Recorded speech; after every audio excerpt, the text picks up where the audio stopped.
안녕하세요. 결혼한 지 10년 차 되는 주부예요. 제 낙은 유일하게 이 라디오를 틀어놓으면서 집안일을 하는 게 유일한 낙입니다.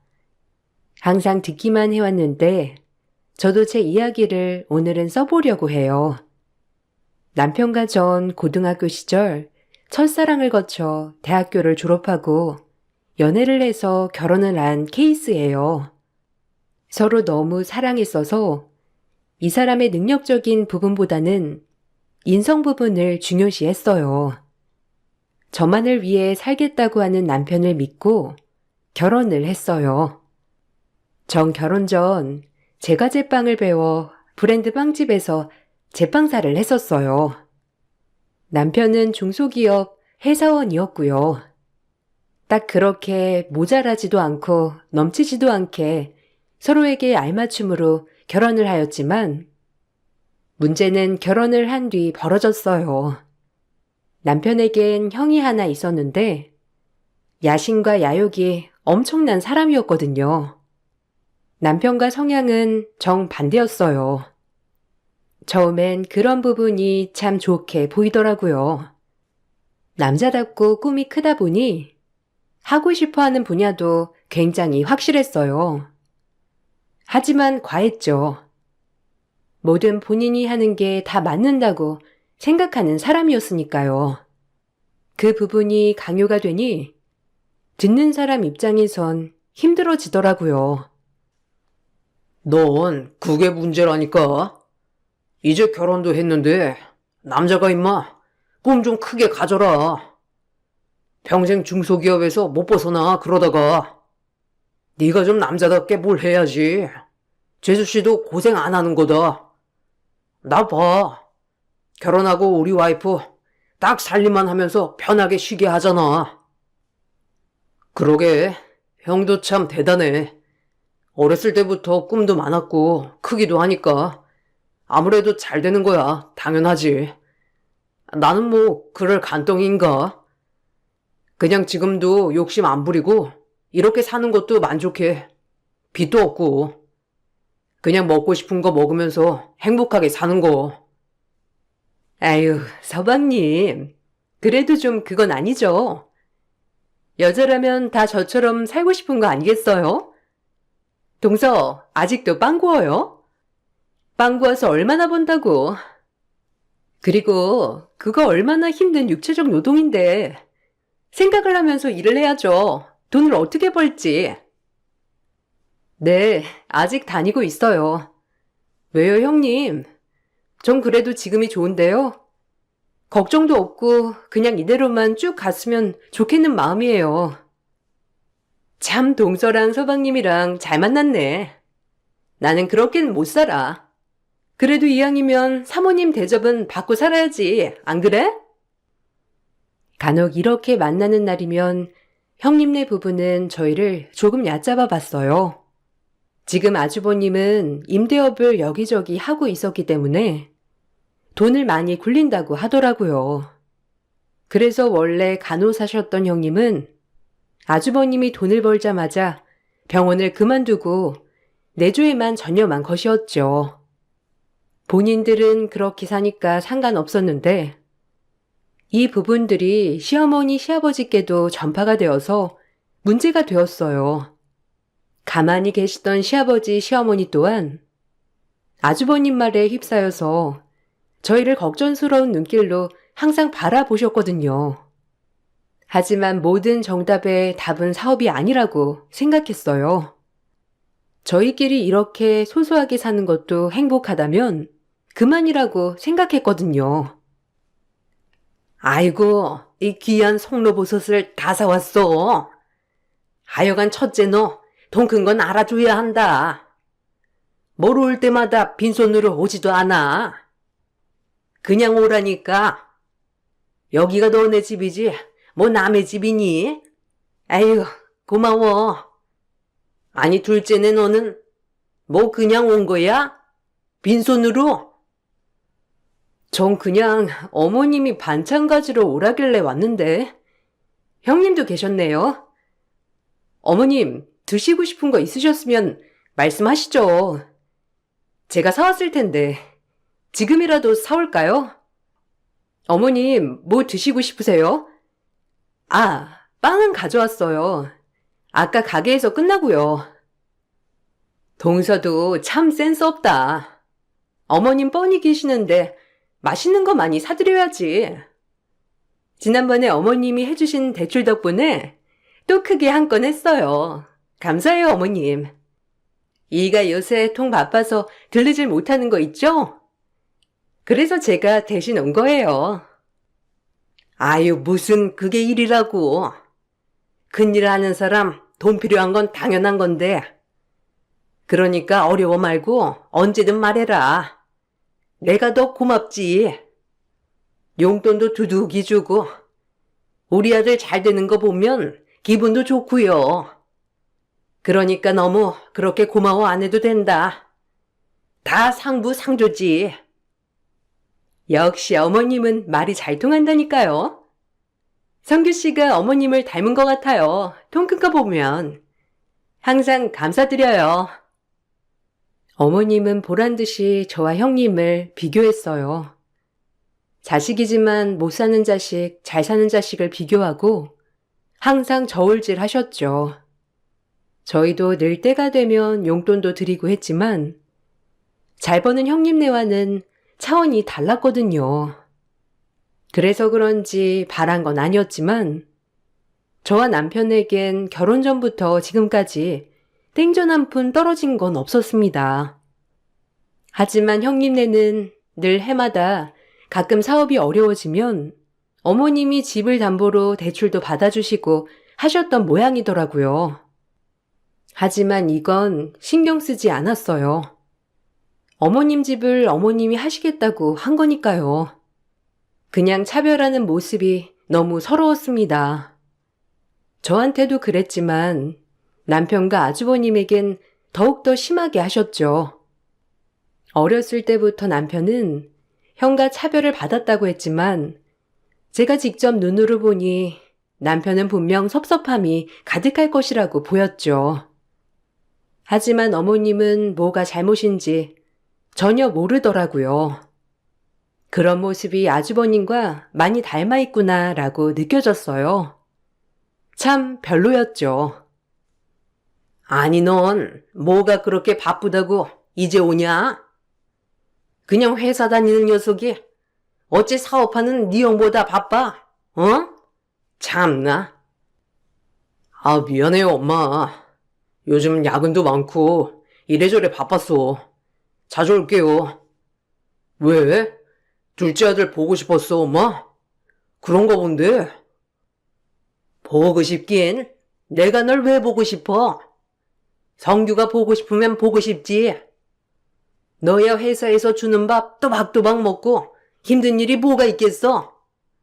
언제나 걱정되는 건 성규지. 안 그러냐? 밥은 제때 먹는지 아픈 데는 없는지 바빠서 밥은 거르는 건 아닌지. 에이 엄마는 제 걱정을 뭐하려 해요. 민규가 걱정이지. 꿈도 없고 그냥 이런 생활에 안주하는 것 같아서 형으로서 걱정이죠. 그러니까 말이야. 뭐 네가 하는 일 민규도 같이 해보거나 하면 안 되는 일이야? 민규도 좀 자리를 더 잡았으면 하는데. 자기가 할 의지가 있어야 하죠.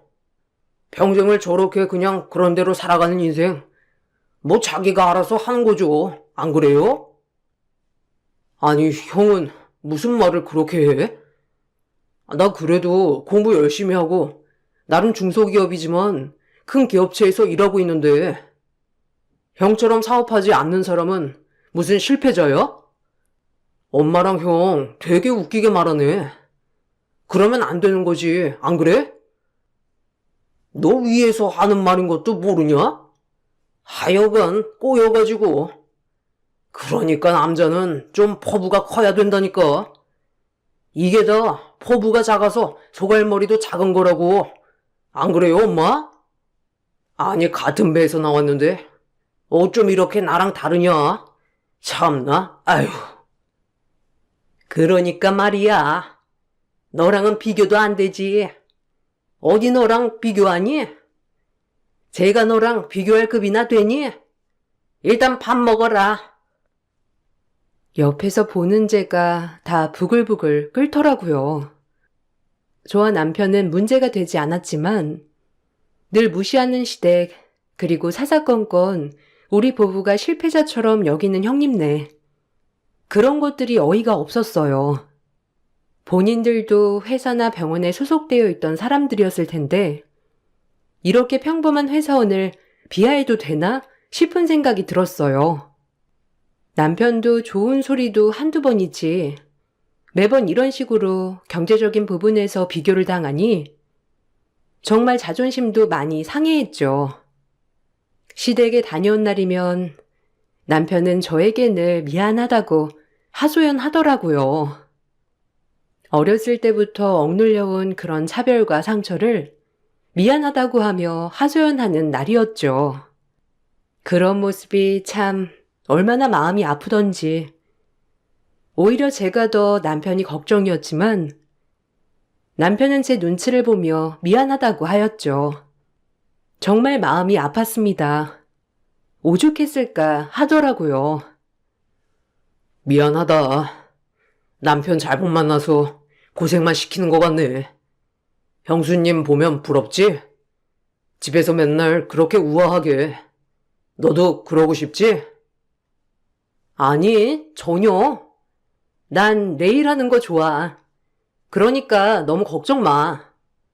그리고 우리 힘으로 이렇게 먹고 싶은 거 먹고 우리가 행복하다는데 왜 그래? 자기도 설마 야심 이런 거 있는 거야? 난 그런 자기 말고 지금의 자기가 더 좋아. 그러니까 기죽지 마. 기죽다니. 나도 우리 생활에 만족해. 집은 청약 꾸준히 하고 있지만 그래도 우리 둘이 이렇게 하고 싶은 거 하면서 살 수 있는 것도 난 좋다고 생각을 하거든. 그래도 혹시라도 형수가 부럽거나 하면 언제든지 말해. 내가 너 힘들지 않게 한번 해볼게. 일이 안 힘든 건 아니지만 나도 내일 좋아하고 형님처럼 살고 싶진 않아. 나도 일하면서 원동력을 많이 얻거든. 그러니까 너무 그렇게 신경 쓰지 않아도 돼. 난 오히려 자기가 더 걱정이야. 혹시라도 형한테 휩쓸릴까 봐. 지금 자기도 충분한 거 알지? 남편의 말이 고맙더라고요. 항상 안정적인 걸 좋아하는 남편이었지만 이럴 때 이렇게 저에게 말해주는 게 고마웠어요. 본인이 좋아하는 일을 그만두고 형님처럼 살게 해주겠다는 말. 이 말 한마디가 깊은 심금을 울리더라고요. 감동이었죠. 그래서 그런지 정말 형님네가 부럽진 않았어요. 인연을 끊고 싶었지만 그래도 천륜이니 그러진 못했죠. 어느 날 형님이 제가 쉬는 날 본인 집으로 소환하더라고요. 간혹 뭐 부탁하실 게 있으면 소환하셨던지라 대수롭지 않게 그 집을 방문했죠. 집에 가보니 형님 지인들이란 분이 앉아 계시더라고요. 절 왜 불렀지 하는 느낌이 들었지만 일단은 용건을 물었습니다. 아, 형님, 저 왔는데 혹시 무슨 일이에요? 오늘 뭐 모임 있으신가 봐요. 근데 왜 저를 부르셨어요? 하실 말씀이라도. 아니, 아주머니가 발목이 삐끗하셔서 병원 가셨거든. 근데 우리 디저트 해줄 사람이 없잖아, 그럼. 그러니까 동서가 제빵사로서 우리 쿠키류 좀 만들어줄래?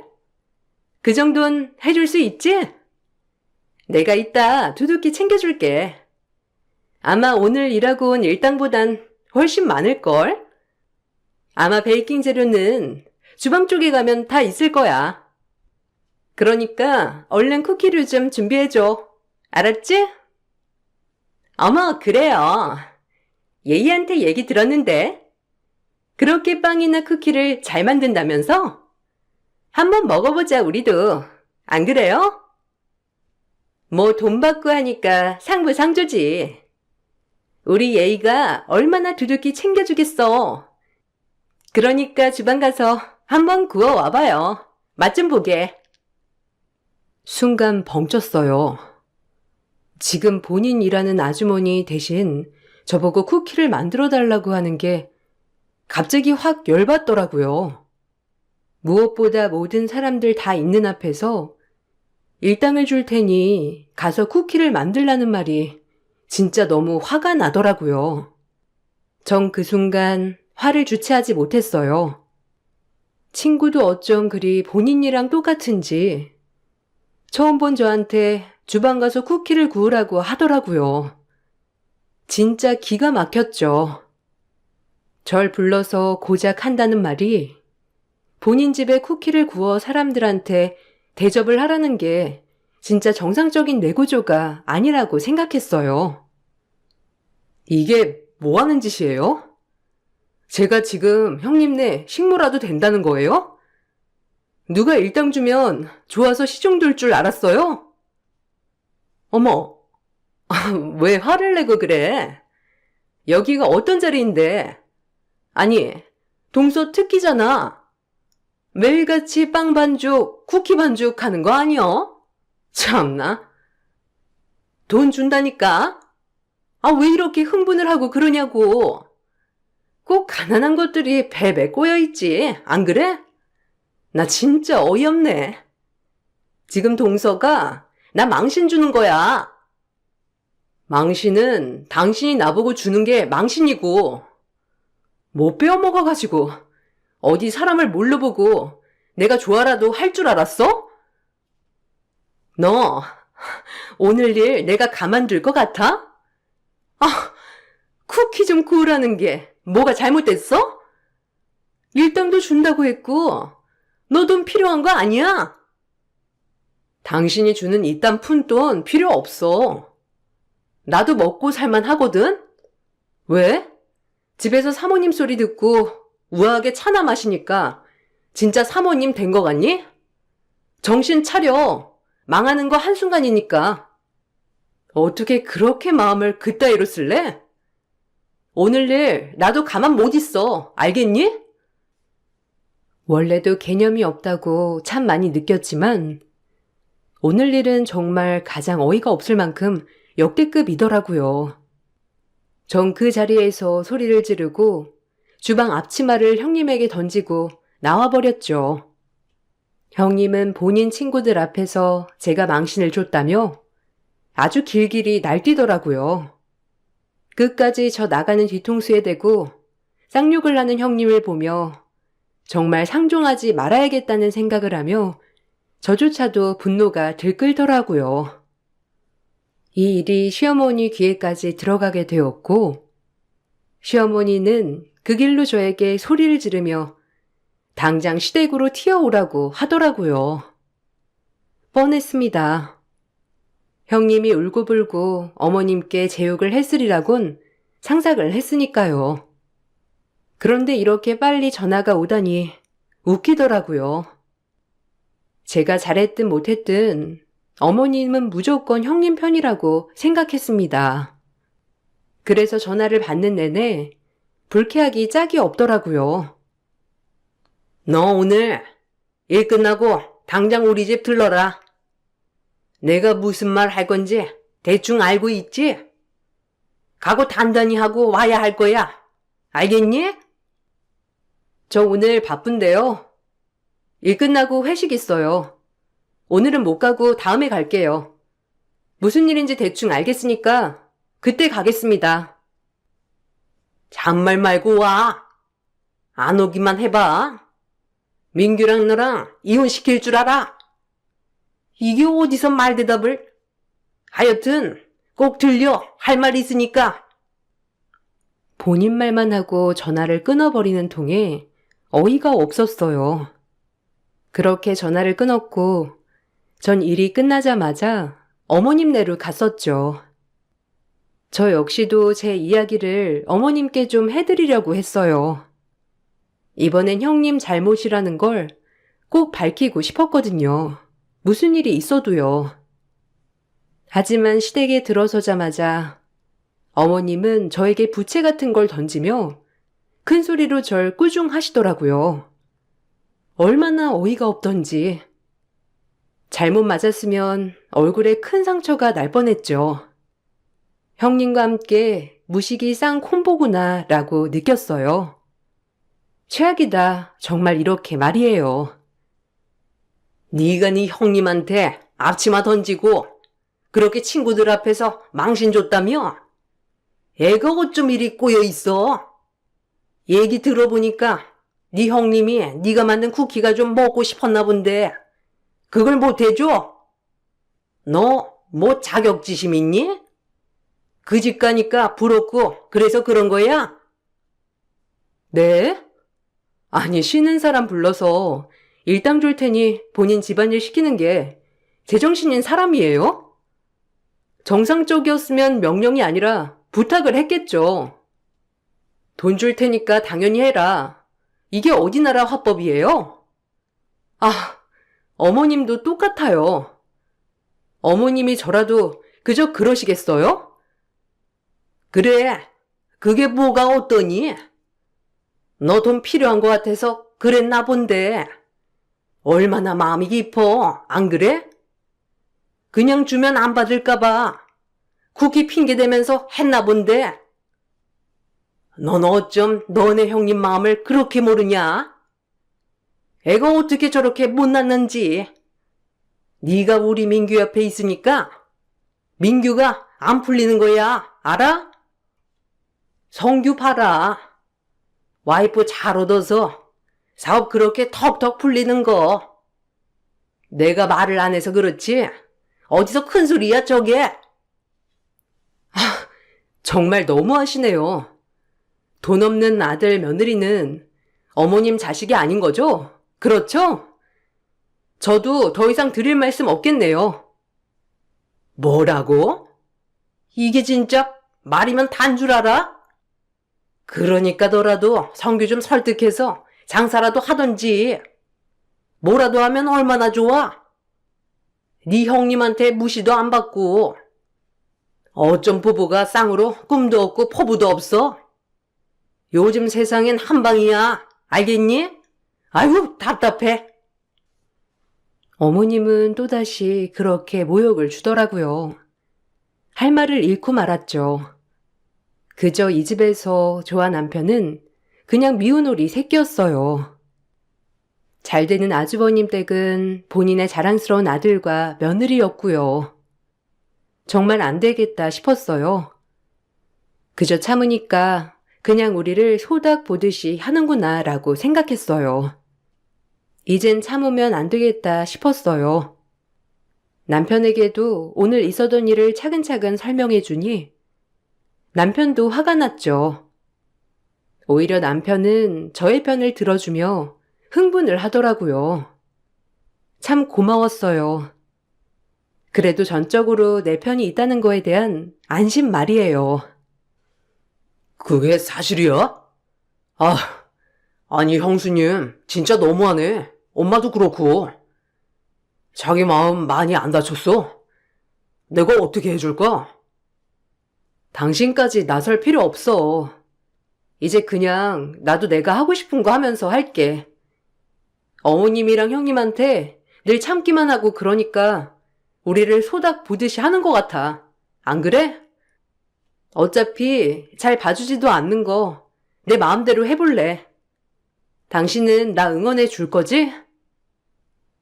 알겠어. 난 자기 하는 거 다 응원하지. 그러니까 참지 말고 자기도 질러버려. 자기 스트레스 받으면 병 되니까. 한 번만 더 건들면 그땐 폭발해 버릴 거야. 그러니까 자기도 놀라지 말라고 미리 말하는 거야. 알겠지? 자기도 많이 참았잖아. 다행히도 남편은 전적으로 저의 편이었습니다. 너무 고마웠죠. 그렇게 저희는 서로 위하며 살아갔어요. 시댁에서도 말도 안 되는 일들로 저희를 차별하거나 하는 날도 많았지만 꿋꿋이 참고 또박또박 따져 대들었습니다. 제가 눈을 동그랗게 뜨고 대들기 시작하자 어머님과 형님도 혀를 내두를 정도로 두 손 두 발 다 들었죠. 사실 참 고소하더라고요. 그저 가만히 있으면 밟히는 거였구나라고 생각이 들기도 했고요. 그러던 어느 날 시아버지 생신 겸 다 같이 시댁에 모이는 날이 되었어요.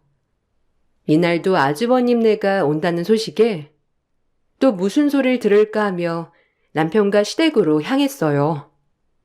오늘만은 아무 일도 없길 바라며 말이죠. 한편으론 날 건들면 오늘은 진짜 가만히 있지 않겠다고 생각을 했어요. 이렇게 마음먹고 가니 정말 전투장에 가는 싸움꾼 같은 마음이더라고요. 아이고, 어서 와라, 우리 장남. 힘들었지? 내가 우리 며느리랑 장남 좋아하는 새우튀김이랑 굴전 해놨다. 어머, 뭘 그렇게 손 가는 걸 많이 하셨어요. 아유, 우리 어머님 고생하셨겠네. 동서는 그날 그러고 가서 전화도 안 하더라. 제가 잘못한 게 없으니까요. 어머님은 민규 씨도 굴전 좋아하는데 꼭 아주머님 쪽으로 많이 놓으시네요. 자기야, 이거 먹어봐. 큰일 나는 사람이 먹어야지. 너도 참. 눈치가 없어. 아휴, 그러니까 저렇게밖에 못 살지. 낄 때 안 낄 때 구분이 안 서서야 원. 제가 얄미롭게 어머님이 아주버님 드릴 굴전을 남편 쪽으로 갖다 놓았어요. 어머님과 형님이 절 째려보는 시선이 느껴지더라고요. 얼마나 웃기던지. 그렇게 한참 밥을 먹으면서 또 아주버님과 형님의 자랑질을 듣고 있었어요. 식사가 끝마치고 이제 간단한 다과상을 차리려고 과일을 깎고 있는데 형님은 그 자리에서 꼼짝 않고 앉아서 쉬고 있더라고요. 그런 모습을 어머님은 그냥 두고만 보셨고요. 어이가 없어서 제가 형님에게 말했습니다. 같은 며느리니 똑같이 일을 해야 할 것 같았으니까요. 형님, 가만히 앉아 계시지 말고 거기 상 좀 훔쳐주시겠어요? 이제 과일 깎을 거라서요. 상 좀 훔쳐주시고 이것 좀 날라주세요. 제 말이 끝나자마자 형님은 아까부터 제가 거슬렸는지 제 머리채를 잡더라고요. 순간 어안이 벙벙했어요. 너무 놀라 제가 소리를 지르려고 하자 형님은 저에게 막말을 하더라고요. 아주 천성이 여기서 나오게 된 거죠. 얼마나 어이가 없던지 말이에요. 야, 주공 사는 주제에 너 왜 이렇게 건방지니? 우리 집 9억짜리 브랜드 아파트에 살아, 이년아. 네가 나를 홀대해? 그때부터 너 내가 아주 알아봤어. 너랑 나랑 급이 맞는다고 생각해서 지금 엉기는 거니? 어디서 이게 진짜? 아유, 열받아. 뭐라고요? 이거 안 나요? 아! 그거 모르나 본데 그 집 본인네 집이라고 생각해? 시숙이 그 집 날려먹은 건 모르나 보지? 제 말에 제 머리채를 휘어잡고 있던 것을 푸르고 형님은 무슨 말이냐며 따져 물었어요. 일단 머리채 잡힌 게 억울해서 전 형님의 뺨을 한 대 내리쳤어요. 제가 뺨을 치고 나니 시어머니도 노발대발 난리가 나시더라고요. 감히 제가 형님을 때리니까 말이에요. 너 이게 뭐 하는 짓이야? 어디서 못 배워먹게 형님의 뺨을 쳐? 아이고 우리 며느리 괜찮니? 얘 좀 끌어내. 아니 하도 주제 파악을 못하시길래 정신 차리라고 한 대 쳤어요. 아주버님이랑 이런 얘긴 안 하나 보죠? 항상 좋은 얘기만 하시나 봐요. 아주버님, 저희 집 와서 돈 해달라고 했던 얘긴 왜 안 하셨어요? 그렇게 사업이 잘 나가고 하신다면서 결국 집까지 말아드시고 아마 그거 월세인데 형님은 모르시나 봐요? 내가 어디까지 잘난 척하는지 한번 보려고 했는데 아주 가관이네. 사실 아주버님이 최근에 저희 남편에게 따로 만나자고 하면서 가진 돈이 있으면 좀 빌려달라고 했다더라고요. 그렇게 잘 나가는 아주버님이 돈에 쪼들리고 있다고 여윳돈 좀 꺼달라고 했다고 했어요. 남편은 그래도 형이라고 안쓰러웠다는 식으로 저에게 말을 했지만 전 아주 꼴이 우습더라고요. 그렇게 사업가를 해야 한다며 저희를 가르쳤던 사람들이 결론은 돈이 없어 주공사는 저희에게 손을 벌린다는 게 말이에요. 제가 발악을 하며 이런 얘기를 폭로하자 형님은 노발대발 난리가 났어요. 얼마나 웃기던지. 뭐? 너 말이면 단 줄 알아? 어디서 없는 뻥을 쳐 이게? 우리가 그렇게 쉽게 무너질 것 같니? 당신 아니지? 사실대로 말해봐.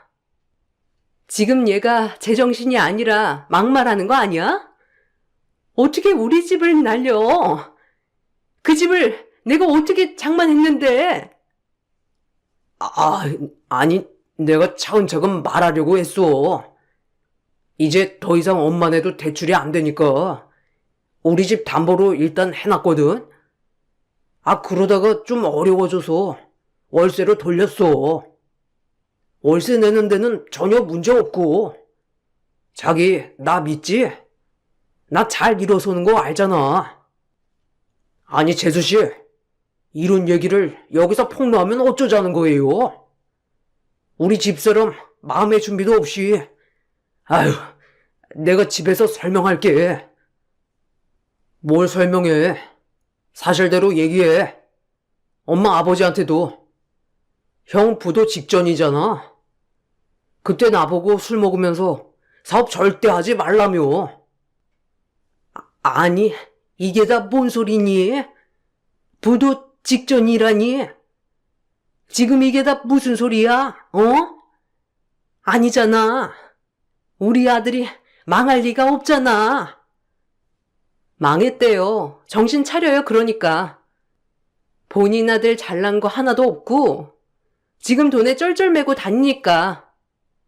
내가 입 다물려고 오늘 그렇게 마음 먹고 왔는데 참 내 입을 기꺼이 열게들 하시네요. 이러는 게 대로 주고 말로 받는 격인가? 어떡하실래요? 너 헛소리하면 가만 안 둘 줄 알아? 우리가 그렇게 쉽게 망할 것 같아? 웃기지 마. 부자는 3대가 먹고 산다고 했어. 알아? 아니 그럼 우리 아들이 망해 간다는 거야? 망했다는 거야? 그럴 리가 없잖아. 우리 큰아들인데 어떻게 이런 일이... 시어머니는 애써 부정하셨고 형님 또한 망연자실 표정이더라고요. 사실 이 모습을 보며 가슴이 아프긴커녕 진짜 고소하더라고요.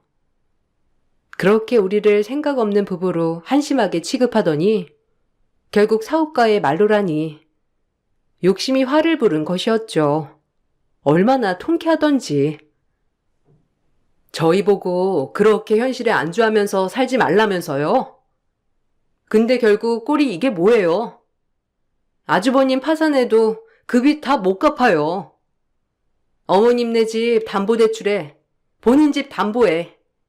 아니지, 이제 본인 집도 아니지. 여기저기 사채 끌어다 쓰고. 형님 사모놀이 못해서 이제 어떡해요?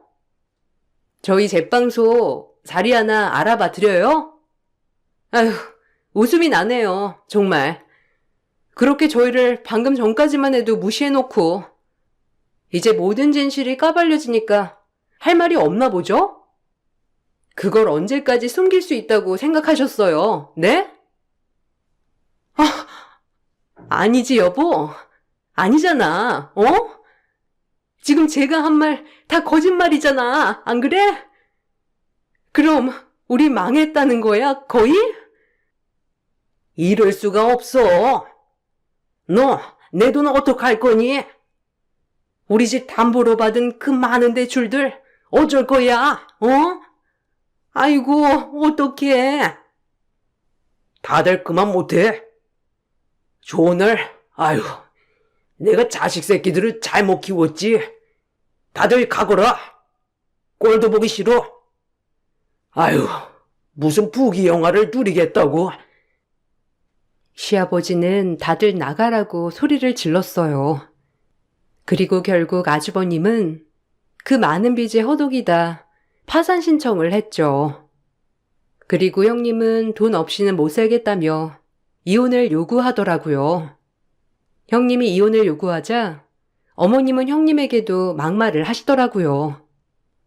그에 못지않게 형님도 어머님께 대받아치더라고요. 한 치 앞도 알 수 없는 흥미진진한 싸움 구경이었죠. 얼마나 고소하던지. 내가 너한테 얼마나 잘해줬는데 이혼을 해? 어려울수록 서로 도와야지. 어쩜 너밖에 몰라?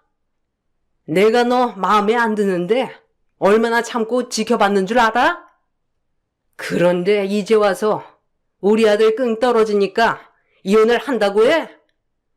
어쩜 그렇게 너만 아는 거니? 제가 뭘요?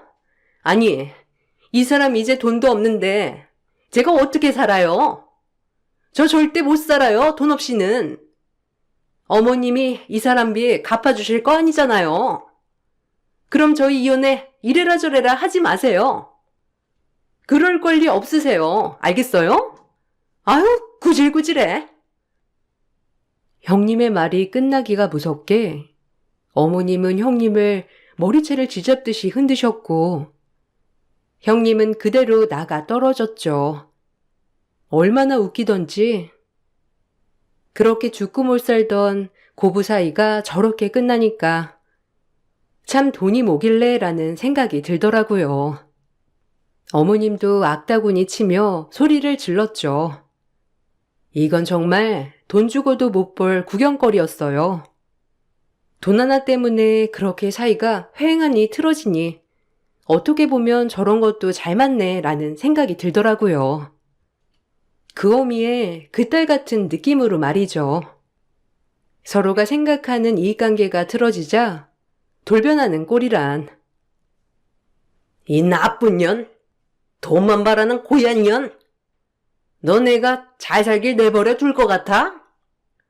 너 취직하는 데마다 가서 내가 깽판 칠 거야. 알겠어? 네가 어디 우리 아들 버리고 잘 사나 보자. 천하의 못된 년 같으니라고. 아유, 억울해. 저런 년 배불리겠다고 우리 아들 고생한 거 생각하면 내가 억울하고 분해서 잠도 안 온다 아주. 아이고, 아이고. 얘 둘째야. 이 사태를 어쩌면 좋겠니? 응? 왜 저한테 물으세요? 알아서 하세요. 어머님한테 자식은 아주버님이랑 형님, 아니지, 저 여자뿐이었잖아요. 이제 와서 둘째를 찾으면 뭐 제가 어떻게 해드려야 하는데요? 어머님도 뿌린 대로 거두신 거예요. 그리고 저희는 손도 안 벌리고 알아서 잘 살고 있으니 저희한테 기댈 생각 눈꼽만큼도 하지 마세요. 늙어도 혹시라도 아프게 되시더라도요. 아시겠어요? 그리고 어차피 이혼할 거니까 뭐 말은 내 마음대로 해도 되겠지. 너 그따위로 살지 마. 천박한 게 사모 행세하다 꼴 좋다. 어디 이제 구질구질하게 살아봐. 넌 그게 잘 어울리니까. 두 분 다 아주 통쾌하기 짝이 없네요. 이제 아주버님 도와서 빚이나 갚으세요, 다들. 전 이 말을 하고 시댁에서 나왔어요. 아주버님은 끝까지 저희에게 도와달라고 하였지만 남편도 단단히 마음을 먹어서인지 상대하지도 않더라고요. 그리고 시댁과는 이번 일을 계기로 손절했습니다. 남편도 그동안에 쌓여있던 앙금이 얼마나 큰지 상대하기 싫다고 하더라고요. 그리고 저희는 청약에 당첨되어 그래도 신도시 아파트로 이사를 가게 되었고요. 오히려 시댁과 절연하고 나니 참 일이 잘 풀리더라고요.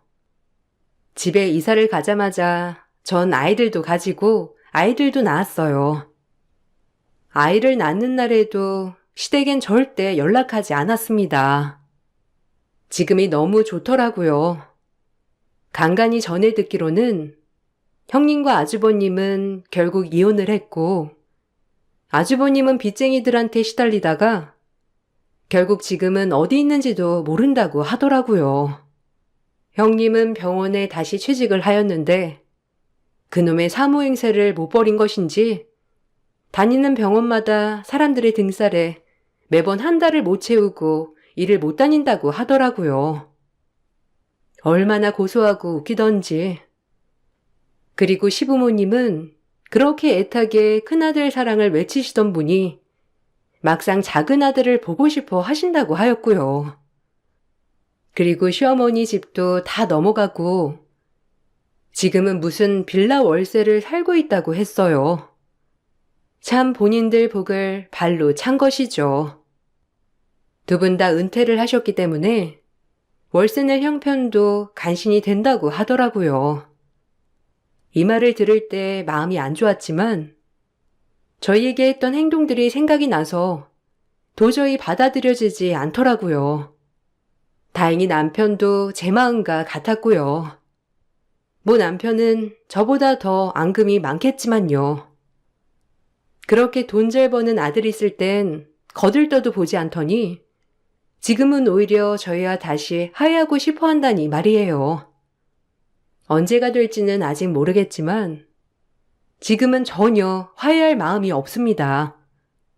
아이를 낳고 보니 오히려 시어머니의 그런 행동들이 이해가 안 가더라고요.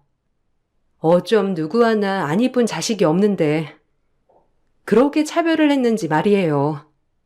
시간이 지금 많이 흘러서 글을 쓰고 있지만 다시 되돌아봐도 참 어처구니 없는 이야기네요. 이 글을 쓰며 또 다짐합니다.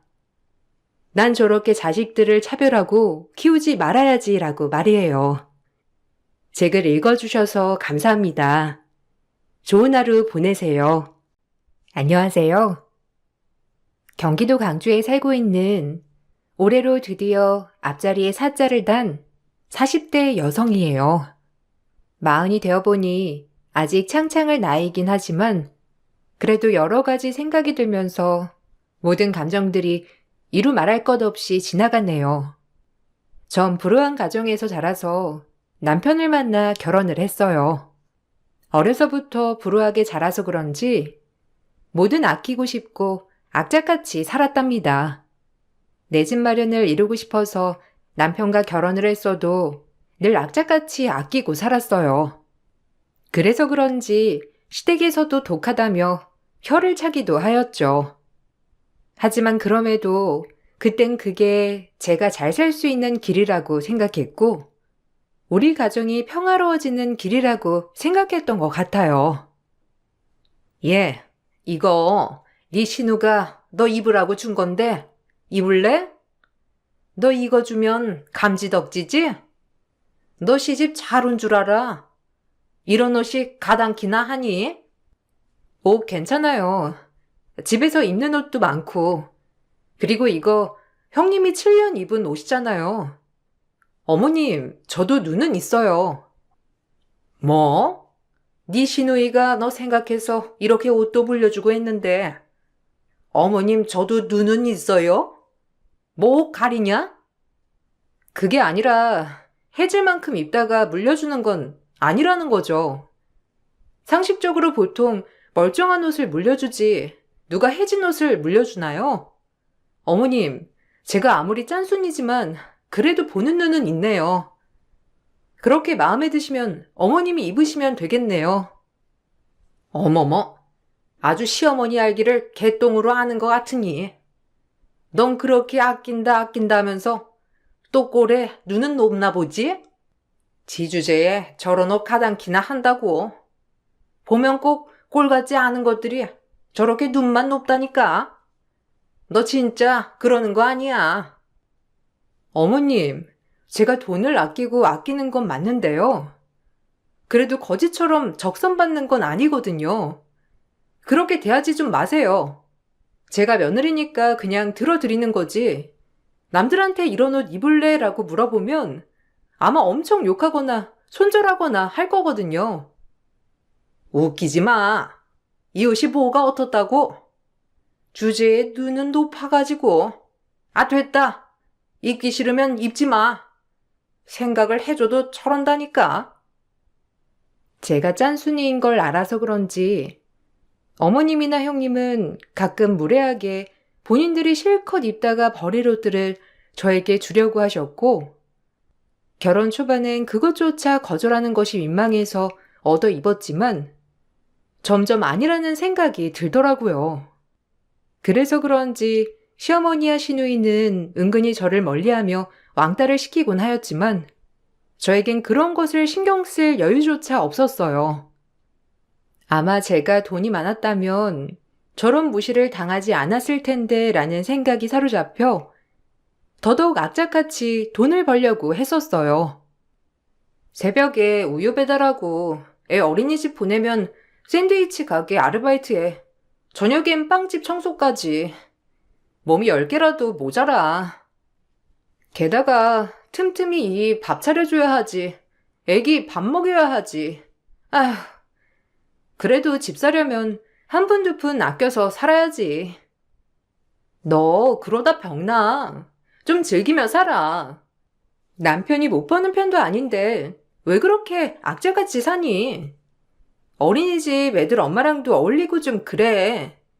맨날 도훈이 혼자 왔다 갔다 하는 거 보면 보는 나도 좀 그럴 때가 있거든. 너무 돈돈 하지 마. 알잖아. 집 없는 서러움이 어떤 건지. 어렸을 때부터 무능한 부모님 때문에 가장처럼 살았고 이 집 저 집 옮겨 다니면서 진짜 서러움 많이 받았어. 우리 도훈이한테는 그런 서러움 절대 주지 않을 거야. 집만 계약하면 진짜 좀 편하게 살아야지. 그게 너 혼자만 아등바등 한다고 되는 일이 아니잖아. 신랑은 마음대로 써제끼는데 감당이나 되겠어? 널 위해서 하는 말이야. 알겠어. 나도 조금은 내려놓고 살아볼게. 그래도 이게 마음대로 되지가 않네. 맨날 아끼고만 살아서 그런지. 너무 없이 자라서 제가 이렇게 된 걸까요? 집 하나를 사기 위해 정말 악착같이 살았어요. 때 되면 옮겨 다니느라 힘들었고 집주인 눈치에 가슴 졸인 날들도 많았거든요. 하지만 집은 저만 사고 싶은 건지 남편은 흥청망청 써대기 바빴답니다. 아니, 카드값이 왜 이렇게 많이 나왔어? 자기야, 이번 달에 술 너무 많이 마신 거 아니야? 자기도 직장 내 스트레스가 있겠지만 그래도 우리 이렇게 살다간 집은커녕 다음 전셋집도 못 구하겠다. 웬 리조트야? 엄청 돈 쓴 거 같은데? 아, 남의 카드 내역을 왜 봐? 그리고 직장 생활하면서 이 정도 쓸 수도 있는 거지. 뭘 그렇게 사람을 닥달하냐? 너랑 있으면 숨 막혀. 얼마나 부자처럼 산다고 그렇게 돈을 아껴? 나가 봐라. 여자들이 얼마나 꾸미고 다니는지. 누군 꾸밀 줄 몰라? 하고 싶은 거 다 하고 살면 어쩌겠어. 우리 이번 달에만 들어갈 돈이 엄청나. 그러니까 아끼고 살자. 그놈의 아끼잔 말 좀 그만해. 난 펑펑 내가 번 돈 쓰면서 즐기고 살 거야. 너처럼 구질구질하게 안 살 거니? 그리 알아. 그럼 집은 언제 살래? 자기도 번듯한 집 한 채 마련하는 게 소원이고 꿈이라며. 그래놓고 이제 와서 나한테 이래? 집이야 네가 아끼는 것만으로도 충분히 살 수 있는 거 아니야? 그러니까 나 좀 닥달하지 마라. 나 스트레스 쌓이니까. 뭐 숨 쉴 구멍은 줘야 나도 숨을 쉬지. 그리고 남의 거 함부로 보지 마. 아무리 부부라도 남은 남이잖아. 조심 좀 해줘. 섭섭하다, 남이라니. 그리고 이 정도 얘기도 못하냐? 알겠어. 자기 스트레스가 많이 쌓인 것 같은데 나가서 바람 좀 쐬고 와. 남편과의 삶의 방향성이 참 다르더라고요. 저처럼 억세게 살라고 강요하는 건 아니었지만 그래도 가족이니 저와 같은 생각을 가지고 살았으면 좋겠다고 생각했어요. 하지만 남편은 본인의 벌이보다도 씀씀이가 큰 사람이었기에 잘 맞지 않았었죠. 그러던 중 시동생은 결혼할 여자라며 동서를 소개해 주었고 시어머니는 동서의 뒷배경을 보자 입이 찢어져라 좋아하셨어요. 자산 규모 몇백억 원대의 외동딸이라고 했고 시동생과는 운명 같은 사랑에 빠져 결혼까지 약속했다고 말을 하더라고요. 저와 다른 삶을 살아온 동서가 부럽기도 했고 여유가 많을 테니 구김살도 없을 것이고 매일이 즐거울 것 같았거든요. 내가 무슨 복이 있어서. 하영아, 내가 정말 좋은 시어머니가 될 터이니 우리 모녀처럼 잘 지내보자. 편하게 대해줘. 네, 어머님, 감사해요. 제가 이 집안 팍팍 밀어드릴 수 있도록 노력할게요. 저만 믿으시면 돼요. 땡 잡은 거랍니다. 아유, 그럼 당연하지. 내가 며느리 복이 없다고 그렇게 울고불고 다녔는데 너 같은 애를 만나게 될 줄을 누가 알았니? 아무래도 형님이 좀 기울긴 하죠? 얘기 다 들었어요. 지질이 없는 집에서 시집 온 거라고. 뭐 오빠가 본인 형수 궁상 맞다고 하도 얘기를 해서 좀 들었거든요. 근데 얘기 들어보니 궁상 맞을 수밖에 없는 환경이던데요? 여하튼 저랑은 안 맞지만요. 너랑은 차원이 달라. 걔 신경 쓸 일 절대 없다. 만약에 걔가 형님이라고 뭐 널 잡으려고 하면 나한테 말해. 혼내주마. 어머님은? 전 누구한테 져본 적이 없는 사람이에요. 모든 돈으로 해결하면 다들 깨갱하던데요? 형님도 그러시겠죠. 원래가 돈돈하는 사람이니 저한테 얼마나 잘 보이고 싶겠어요?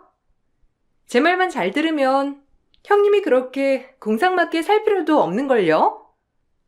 우리 아들이 진짜 여자 하나 잘 만났다. 무슨 팔자길래 너 같은 애를 만났을까 싶어. 아, 나 돌침대 하나 있으면 좋을 것 같은데. 어머, 그래요? 제가 카드 드릴 테니까 이걸로 결제하고 침대 바꾸세요. 어차피 결혼 전에 어머님 선물 하나 해드리고 싶었는데 형님이 이런 것도 안 챙겨드렸나 보죠?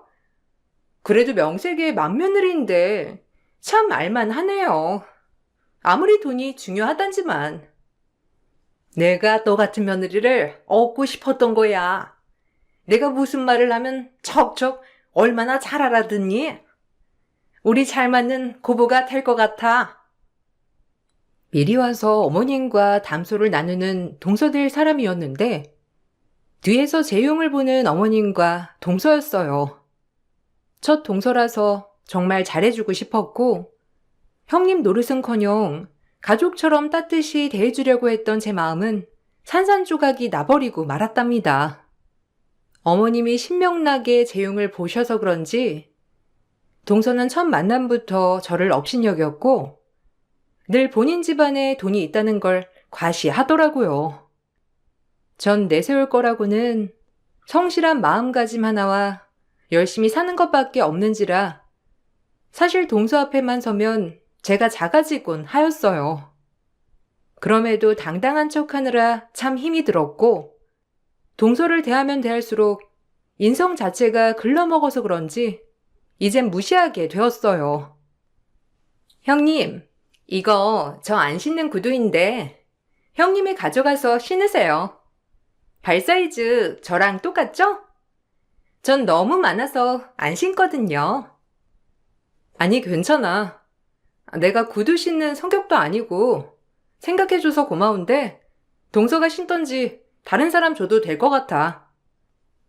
참나, 뭘 이런 걸 가리고 그러냐? 넙죽 받을 것이지. 네가 이런 거 신을 수나 있겠어? 딱 봐도 비싼 브랜드 같은데. 형님이 몰라서 그러나 본데 저한테 이 명품 구두 쌓이고 쌓였어요. 이런 말 하긴 그렇지만 제가 물려받을 자산이 대략 추정 금액만 900억 정도 되거든요. 그냥 제가 줄 때 받으세요. 아, 정 안 신으면 당근에 올려서 파시던가요.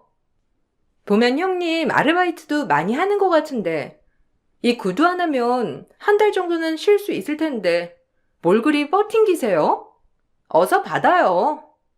어차피 저 이거 형님이 안 받아주면 그냥 바로 버릴 거니까 부담 갖지 마시고 받아주세요. 이 구두 다시 팔아도 몇백이에요. 아니, 진짜 괜찮아. 뭐 동서가 이런 거 저런 거 생각해주는 줄 몰랐네.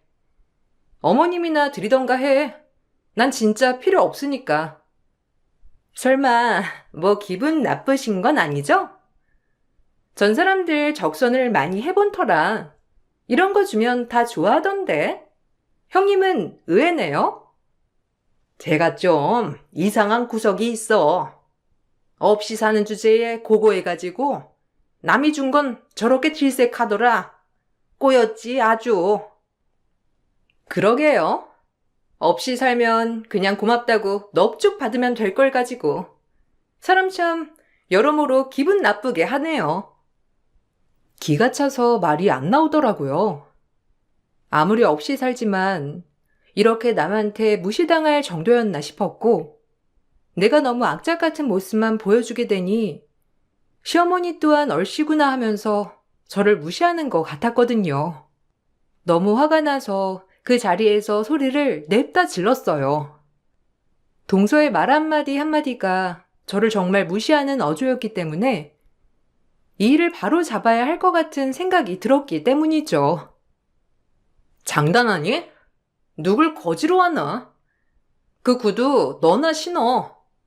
네가 900억이 있던 1000억이 있던 하나도 안 부럽거든? 네 눈엔 내가 아등바등 힘겹게 사는 것처럼 보여도 세상 사람 대부분이 나처럼 살아. 알아? 그러니까 동정하지 말란 말이야. 어이구, 너 진짜 이상하다. 뭐 그런 거 가지고 발끈하고 그래? 너 없이 사는 거 맞잖냐? 네 동서가 너 생각해줘서 구두 준 거구만. 뭘 그리 발끈을. 이래서 없이 사는 애랑 놀지 말라고 하는 게 성격도 이상해서 그러는 거야. 점점 이상하다니까. 어머님도 예전부터 자꾸 동서 앞에서 제 험담하시는데 그만 좀 하세요. 그렇게 따지면 이가 능력 없어서 이렇게 사는 거잖아요. 뭐라고? 너 지금 우리 아들 능력 없다고 그렇게 말하는 거냐? 아이고, 그래. 너 잘났다. 우리 아들 못나서 이렇게밖에 못 살게 해서 미안하네. 넌 잘나고 우리 아들은 못났다. 됐냐? 시건방진 것. 시애미를 아주 지아래로 보는 나쁜 것 같으니라고. 어머님, 걱정 마세요. 제가 있잖아요.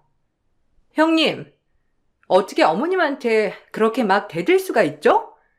진짜 쌍스럽고 무식하네요. 제 주변에 없는 사람들은 저에게 잘 보이려고 아등바등 애쓰는데 형님은 콧대만 높아가지고 그러니까 못 사는 거예요. 좀 없이 살면 바닥에 냅다 엎드릴 줄도 아셔야죠. 무슨 자존심이 밥 먹여준다고 편히 살 수 있는 길을 두고 자존심을 세워? 내버려 두어라. 지가 지 팔자 고개다는데 누가 말려?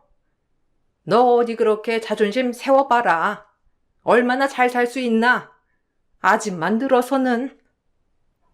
본인들이 제 험담을 해놓고 오히려 저를 나쁜 사람으로 몰아가는 통에 정말 스트레스를 받았어요.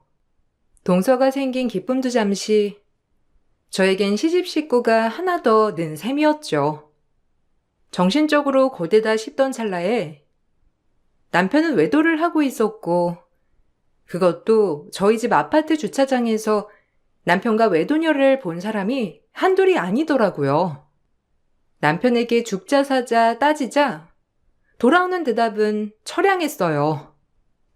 집에만 오면 돈돈거리는 와이프한테 여성으로서 매력이 있겠냐?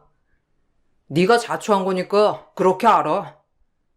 돈 아깝다고 꾸미길 하나, 화장을 하길 하나. 매일 그저 아르바이트 할 생각에 급급해가지고 마음대로 해. 네가 원하는 대로 해줄 테니까 이혼을 하든 말든. 미안하다고 해도 모자랄 판에 지금 내 탓으로 돌리는 거니? 그래, 잘난 것도 없는 게 남 탓이라도 해야 속이 시원하겠지. 나 혼자 아등바등 집 마련하려고 할 때 넌 그렇게 뒤에서 돈 쓰면서 살았던 게 여자 만나느라 그랬던 거구나. 네 주제를 알아야지. 네 월급으로 여자가 가당키나 하니? 그 여자도 알아? 네 월급 콕딱지만한 거?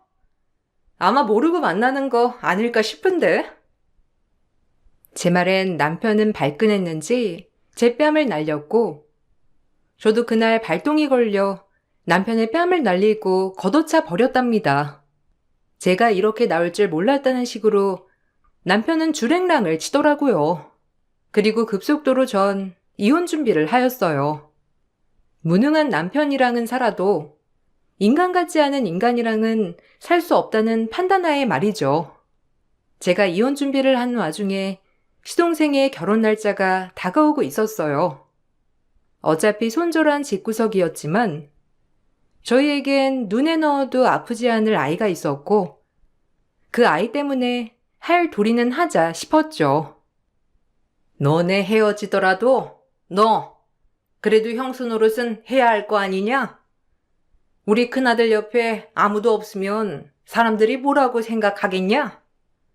이혼할 땐 하더라도 네 도리는 다 하고 마무리하도록 해. 알겠니? 그래도 살아온 세월이 있는데 망신살은 주지 말아야지. 어머님은 저보고 괜찮냐고 한마디도 하지 않으시네요. 그래요. 뭐 어차피 천군만마 같은 동서를 얻었으니 어머님이야말로 저에게 아쉬울 게 없겠죠. 그래도 이 만나서 10년이고 손주까지 낳았는데 본인 입속만 챙기는 게 대단하네요. 누가 결혼하랬냐? 나야말로 너한테 실망이다. 남자들 한 번씩 하는 바람 눈 감아주지는 못할 망정. 애를 죽자 사자 걷어찼다며? 역시나 우악스러운 게 진짜 대단해. 됐어. 잘 갈라서는 거야. 너랑 우리 아들은 애초에 짝이 아니었어.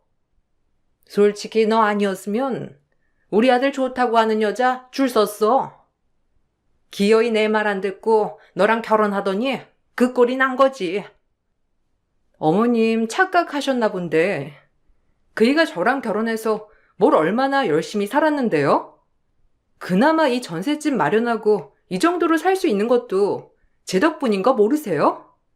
꼴랑 200 벌어다 주는 걸로 대출금에 이 유치원비에 공과금에 각자 보험금 내면 남는 것도 없어요. 뭘 아시구나 말씀하셔야죠. 저보고 아등바등 산다고요? 제가 왜 이렇게 사는데요? 제발 본인 아들 좀 보세요. 시어머니는 이혼을 하는 마당에도 할 도리는 다 하라며 신신당부를 했고 미련하게도 아이를 생각해서 그래도 마지막 할 도리까지는 하고 끝내자고 생각을 했어요. 이미 외도의 증거는 차고 넘치느라 합의는 아니고 소송 이혼을 진행 중에 있었거든요.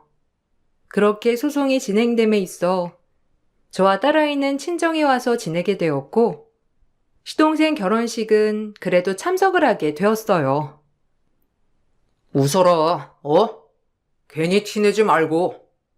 어른들 오는데 아무렇지 않은 척해. 재수씨 집안이 대단한 건 알고 있지? 내 동생 저 집에 잘 보여야 하니까 너 초치지 마. 너랑 나랑 끝나도 애가 있으니까 그래도 우리 집안 잘 되게는 해줘야 할 거 아니야? 알겠냐? 너나 잘해. 도윤이 생각해서 지금도 참고 있는 거니까. 그 면상 들이밀지 마. 진짜 역겨운 거 꾸역꾸역 참고 있거든. 어디 한번 혼자 잘 살아봐. 너 아마 악착 같으니까 애 하나는 잘 키울 거다. 근데 주제에 상간녀 소송까지 걸었어? 당연하지. 내가 이대로 그냥 조용히 끝낼 줄 알았니? 너 두고 봐. 내가 인생 종치게 해줄 테니까. 주제를 알아야지. 결혼식에서 제 소송 사건으로 저를 비아냥거리는 남편이었지만 하루만 잘 지나가면 될 일이라 생각하고 참았어요. 그리고 축의금조차도 하고 싶지 않았던 동서 결혼이지만 그래도 뷔페비라도 내자 싶어 10만 원의 축의를 하게 되었고 이 일은 동서의 기회까지 들어가게 되었더라고요. 돈을 적는 동서 옷 받는 사람이 쪼르르 신부 대기실에 가서 일러 바친 겁니다. 참 우스운 게 몇백억의 자산가라면서 그깟 축의금에 벌벌 떠는 동서가 기가 차면서도 어이가 없는 마음이 들더라고요. 거렁뱅이년. 그럼 그렇지. 이제 형님도 아닌데 못난 짝으로 여길 기어와요? 저기요. 여기 이 사람 출입시키지 말라고 했잖아. 장난해요? 10만 원? 아이고, 아주 많이도 내셨네. 고마워서 눈물이 다 나네. 비렁뱅이 같으니라고. 뭐? 비렁뱅이? 자산이 몇백억이나 있다는 사람이 이렇게 축의금에 일희일비할 줄은 몰랐네. 어머님 성화에 못 이겨서 참석한 결혼식이고 밥값이나 내자 싶어 낸 건데 진짜 어이가 없어서 말이 안 나와. 너 그렇게 사는 거 아니야, 어린 게. 저와 동서가 실랑이를 벌이고 있었고 오히려 이 모습에 밖에 저희 시댁 식구들은 웅성웅성대기 시작했어요. 아무리 동서를 옹호한다고 하더라도 이 모습의 사람들은 신부가 뭘 저렇게 오버를 하냐며 수근수근 됐거든요. 그리고 뒤이어 동서 어머니란 사람이 저에게 다가와 90도 고개를 숙였고 저 역시 그 모습을 보고 기가 차더라고요. 모든 게 동서는 가짜였거든요. 아유, 애기 엄마가 여길 어떻게 해? 아니 내가 결혼식이 있어서 온 건데 아유 일단 내 말 좀 먼저 들어봐요, 애기 엄마. 아주머니, 대행 아르바이트도 한다더니 오늘은 대행 아르바이트가 저희 동서 엄마 역할이었어요? 와, 그럼 이 여자 뭐죠? 조용히 해요. 형님, 일단 제가 다 설명드릴 테니까 여기서 큰 소리로 말씀하지 마시고 제 말 좀 들어보세요. 여기 대기실 문 좀 닫아주실래요? 형님, 저랑 얘기해요. 저 아줌마, 아니, 저희 엄마랑 무슨 잘 아는 사이인가 본데 일단 제 말 좀...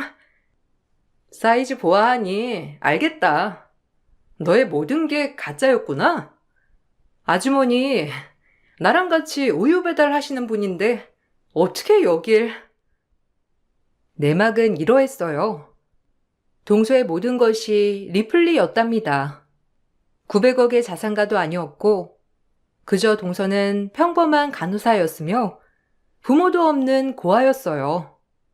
부모가 없는 것은 제가 되지 않았으나 동서의 모든 말이 다 거짓이었기 때문에 문제가 되었어요. 3교대 간호사였기 때문에 모아둔 돈이 많았던 동서였고 그 돈을 가지고 시동생에게 자산가인 척 접근했던 겁니다. 사실 시동생은 변리사였었고 전문직 남성에 반해 이런 모든 것들을 꾸민 자작극을 벌인 거예요. 동서의 엄마 역할로 대행 아르바이트를 하셨던 분은 저와 새벽마다 우유 배달을 했던 아주머니였고 요즘 주말마다 대행 아르바이트를 한다고 저에게 말을 해주었었어요. 한 집안을 속이고 시집 올 생각을 하다니 대단하다. 시집 온 다음에 뭐 집 망했다고 하려고 했니? 어쩜 그리 영악해? 어차피 이 집에 대해 나랑 알 바는 아니다만 인생 그렇게 거짓으로 사는 거 아니야. 사람이 어쩜 그렇게 못할 짓을 하니? 너 이거 사기 결혼이야. 알아? 내가 이걸 듣고 가만히 있을 리가 없다고 생각하겠지? 바로 잘 맞췄어. 이 결혼 진짜 아니거든. 형님, 어차피 이혼하실 거잖아요. 그러니까 그냥 눈 한번 질끈 감고 용서해 주세요. 제가 나중에 사죄 드릴게요. 네? 오늘만 참고 넘어가면 다 끝날 일이고, 오빠한테는 그냥 집안 사정이 안 좋아졌다고 할 참이었어요. 그러니까 눈만 감아주세요. 그건 그거고, 이건 이거지. 내가 왜 넘어가 줘야 하니? 그게 너랑 한통속이지 뭐가 달라? 나 절대 그냥 넘어갈 수 없어. 동서는 드레스를 입고 저에게 납작 엎드려 빌다시피 했지만 전 이번 일을 눈 감아줄 수 없었고 뒤이어 바로 이 모든 사실을 남편에게 오픈하였답니다. 남편이 알게 되자 시어머니 귀에 들어가는 건 바로 직방이었고 그날로 하객들이 있건 말건 드레스 입은 동서의 머리채를 휘어잡고선 시어머니는 날벼락을 내리기 시작했어요. 참 우스운 결과면서 속이 시원했어요. 감히 우린 별리사 아들을 농락해? 너 전에 고아에다가 간호사라는 게 사실이야? 그래놓고 자상가인 척 우릴 속인 거냐고? 아, 어머님, 일단 제 말 좀 들어보세요. 자상가인 척이 아니라 제가 자상가가 되면 되는 거잖아요. 그렇죠? 저 요즘 벌어놓은 돈으로 코인도 하고 있고 엄청 억만장자가 될 거니까 두고 보세요. 그리고 여기 결혼식장인데 제발 그만 좀 하세요. 이게 뚫린 입이라고 막말하네. 너 돈 많은 척하면서 내 옆에서 살랑살랑 대더니 그리고 네가 자상가가 아니면 내가 미쳤다고 변리사랑 간호사랑 결혼시키겠니? 주제를 알아야지. 우리 아들 맞선 자리만 내놓으면 여자들이 줄을 섰는데. 꼴 좋네요, 둘이 아주. 그렇게 어머님, 며느라 하던 때가 엊그제인데 이렇게 돈 때문에 파탄 날 고부관계였네요. 어머님 아들 중에 한 명은 이혼남에 한 명은 파혼남에 아주 잘도 돌아간다니까요. 이 꼴을 보니까 묵은 채증이 내려가네요. 전 둘이 그렇게 싸우는 모습을 보고 웃음이 터져버렸어요. 얼마나 웃기던지.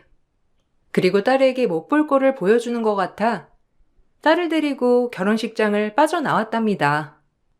그리고 결국 시동생은 그 길로 파혼을 하였고 같이 우유 배달하는 아주머니는 이젠 대행 아르바이트를 못하겠다며 절레절레 하시더라고요.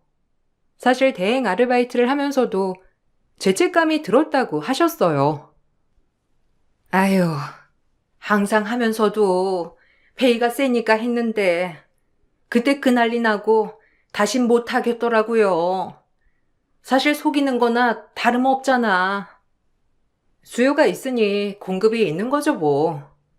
그런 대행 아르바이트를 많이 쓰니까 돈이 궁한 저희 같은 사람들이 몰리는 거고요. 너무 죄책감 느끼지 마세요. 그리고 아주머니 아니었어도 분명 동서는 들통이 났을 테니까요. 거짓말한 사람이 나쁜 거죠. 아주머니는 일말의 죄책감을 느끼고 있더라고요. 사실 죄책감을 느낄 사람은 동서인데 말이에요. 아주머니에게 듣기론 동서는 그 길로 파혼을 당하고 시동생에게 소송을 당했다고 했어요. 그리고 이 일로 동서의 병원 사람들에게 소문이 나서 그 병원에서도 품위 유지를 못했다는 전제하에 사직을 하게 되었다고 했습니다. 아마 탑5 병원에선 일을 하지 못할 거라고 하며 지방으로 내려간다고 하더라고요. 아무 가족도 없는 동서가 그래도 저랑 같이 아르바이트 하던 아주머니에게 모든 걸 털어놓으면서 막 울었다고 하던데 사실 전 안타깝거나 불쌍하지 않았어요. 비뚤어진 본인 욕망의 벌을 받아야 한다고 생각했기 때문이죠. 그리고 전 계속 이혼 소송을 이어갔고 남편의 외도 증거와 경제적 무능력함에 이혼 판결이 났답니다. 당연히 양육권과 친권은 제가 가지고 올 수 있었고 동서의 사건을 겪고 시어머니는 이혼을 뜯어말리기 시작했어요. 본인 아들 뭐 볼 거 없는 걸 그제서야 느꼈나 보더라고요. 하지만 이미 제 마음을 돌리기란 역부족이었고 절대 돌아서지 않았어요. 애 보고 참고 살아라. 나도 잠깐 눈이 돌아서 너한테 상처 준 것 같은데 그래도 애 보고 살아야지. 너네 포부잖니. 아니요. 어머님은 어차피 저 같은 악착 같은 며느리보다 돈 많은 며느리가 좋잖아요. 어머님 아들 그렇게 잘났으니 어디 한번 돈 많은 며느리랑 제가 시키세요. 저도 이제 어머님 아들 먹여 살리면서 고생하고 싶지 않네요. 혼자 벌어 혼자 쓰는 거 좋아하는 사람이니 저랑 이혼하면 날개를 달고 날아다니겠죠. 제가 빠져주면 천년만년 행복하게 사시면 되는 건데 왜 그러세요? 너같이 악바리 근성이 옆에 있어야 우리 아들도 뭐 사람 구실하고 살지.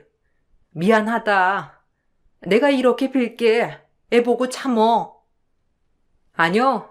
제가 왜 참고 사나요? 이제 저도 제 자신을 위해 살아가 보려고요. 어머님 아들도 본인만을 위해 사는데 저만 희생할 수 없잖아요? 저같이 악착 같은 며느리 치가 떨리실 테니 어머님도 이제 저를 놓아주세요. 앞으로 뵐 일이 없겠지만 뭐 건강하시고 잘 사시길 바랄게요. 끝나는 마당에 어머님한테 악담하면 저한테도 뭐가 남겠나요? 그럼 전 가볼게요. 자꾸 애를 보고 참으라는 어머님이 무슨 투성이인 것 같았어요. 이제 와서 부자 며느리도 없어지고 하니 현실이 보이는 어머님이었죠. 뼈 빠지게 아르바이트해서 한 푼 두 푼 모아 전세금을 마련한 것도 나고 남편 월급으로 모자라니 생활비에 보탬이 되고자 돈 벌어서 어머님 용돈도 드리고 가정을 꾸려나간 것도 저였으니 어머님은 이제야 아차 싶었던 거예요. 본인 아들이지만 경제적으로 무능하고 본인밖에 모르니 이제야 저를 붙잡아야겠다는 생각이 들었던 거였습니다. 예, 나를 보고 제발 네 말대로 우리 10년이다. 어떻게 무자르듯 이렇게 자를 수가 있니? 그래도 우리가 가족이었는데 더 이상 엮이고 싶지 않아요. 도윤 아빠 만나는 여자도 있으니까 이제 그 여자한테 며느리라고 하시면 되겠어요. 더 이상 듣고 싶지 않아 등을 돌렸답니다. 상간녀에게 소송 건 위자료와 남편에게 받은 소정의 위자료, 그리고 집 전세금을 빼서 딱 분할을 하니 저에겐 그래도 꽤 큰 목돈이 만져졌어요. 그리고 아이를 데리고 싱글맘으로서 살아갈 준비를 했는데 이젠 아르바이트 말고 안정적인 것을 해야 할 것 같다는 생각에 목돈을 가지고 반영구 시술을 배우게 되었고 적성에 잘 맞더라고요. 그리고 수강생 생활을 거쳐 전 창업을 하였답니다. 또한 한부모 가정으로 임대 아파트를 얻을 수 있게 되어 딸이랑 작지만 소중한 보금자리에 안착할 수 있었어요.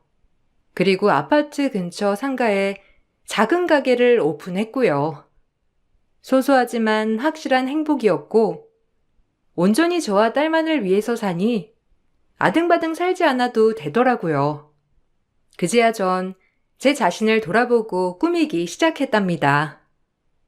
그동안 놓고 살았던 제 자신에게 미안하여 더더욱 제 자신을 살피고 아껴주었어요. 그리고 딸아이와 전 남편의 면접 때 딸아이를 데려다 주러 남편을 잠시 만났는데 남편은 저를 보고 놀란 얼굴을 보이더라고요. 너 왜 이렇게 달라졌냐? 몰라보겠다. 차도 사고 옷도 사 입고 얼굴도 좀 환해진 것 같고 이혼하니 좋은가 봐. 당연하지. 신경 쓸 시댁이 있어. 아님 남편이 있어. 나 자신을 위해 이렇게 행복하게 살 수 있는 길을 두고 내가 왜 그렇게 살았나 싶어. 당신이 노래를 불렀잖아. 나 좀 꾸미고 살라고. 이제 그렇게 살려고. 애들이러 이따 올 거니까 좋은 시간 보내. 나 그 여자랑 끝냈어. 너랑 이혼하고 얼마 안 가서. 우리 어디 가서 얘기 좀 하면서 그동안 못다 했던 이야기 좀 나눌까? 내가 왜? 미쳤다고 당신한테 시간을 투자해? 나 바쁜 몸이야. 도윤이한테 들었지? 가게 한다고. 그러니까 애나 잘 놀아줘. 들었긴 한데, 사실 미안했어. 그러니까 우리 다시 한 번만 잘해보자. 그래도 우리 사이에 도윤이가 있잖아. 왜? 당신이 버는 돈으로 사는 것이 벅차? 그래서 다시 아쉬우니 빈대 붙으려고 하는 거니? 나 예전에 내가 아니거든. 남편의 얼굴을 보고 정말 통쾌하더라고요. 복잡 미묘한 얼굴을 보니 너무 뿌듯했어요. 지금은 싱글맘으로서 살아간 지 4년 차입니다. 아직 갈 길도 멀고 힘든 일도 남아있지만 그래도 요즘엔 너무 행복한 날들이고 세상이 참 아름답게 보여요. 비록 한부모 가정이기도 하지만 딸아이에게 절대 빈자리를 느끼게 해주지 않을 거라는 확신은 여전하답니다. 그리고 창업한 지 4년 만에 전 확장 이전을 하였고 수강생까지 받는 위치가 되었어요. 악착같이 가족만을 위해 살았던 세월이 있었기에 지금이 얼마나 소중한지 더더욱 느끼는 요즘이고 앞으로 제 자신을 위해 더 열심히 살아갈 것을 각오한답니다.